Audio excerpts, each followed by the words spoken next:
Hey everyone, Reid with Ridge, and in this video I'm going to give you some ideas on how to set up your plate carrier. I'll show you the one that I currently use, the configuration that I like, and I'll explain each concept behind it. Hopefully give you guys some ideas in order to equip yourself and get ready to defend yourself and your community and your family. Let's go ahead and get started.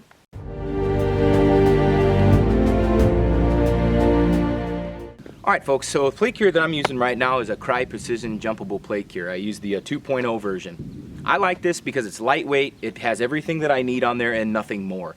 So my personal setup preference is I like to have my magazines on my support hand side. So this is my firing hand, is where I use the rifle right here, so I like to have my magazines right here. What I've got here is my emergency reload pouch, so this one I always keep full. I like to have a magazine ready to go so I can just pull that up and go. So if I need to hit an emergency reload, I'm right here, and then I can reload from that pouch.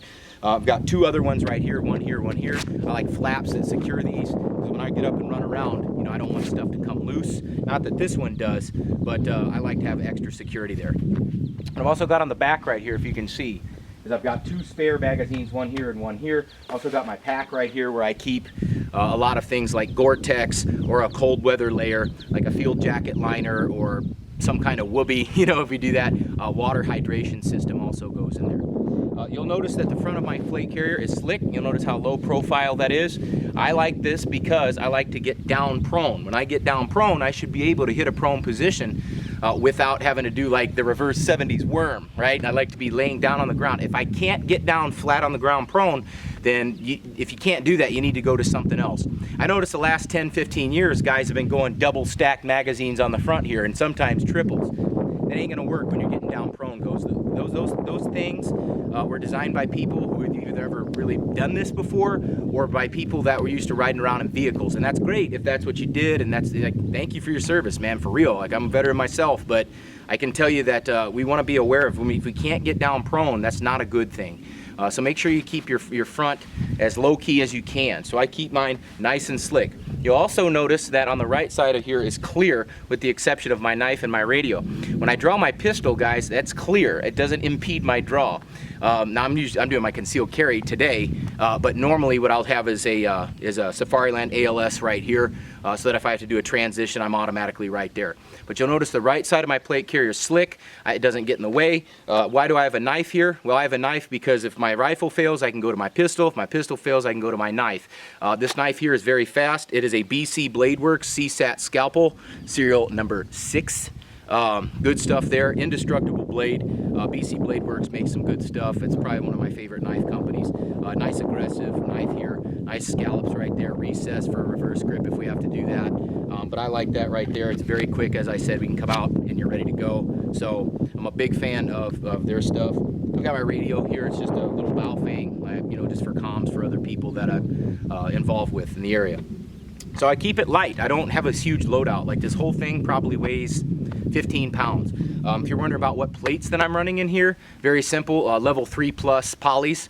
They're about 4.5 pounds each. I know that they're coming out with new stuff all the time. I've seen some down at like 4.3 pounds, some even as low as 4 pounds, but I wouldn't go below level 3 plus, because if we get below level 3 plus, if we just go to that level 3 on hard plates, it will not stop a lot of the green tip, and it won't stop a lot of the other rounds as well. So I make sure that I'm running level 3 plus. It's not gonna be cheap, but you know, then again, I also am not counting on these plates from stopping rounds, because you know what stops rounds even better than this? Like dirt, cover, reinforced concrete, like stuff like that. But in the case of an emergency, I want to have at least some good plates on there.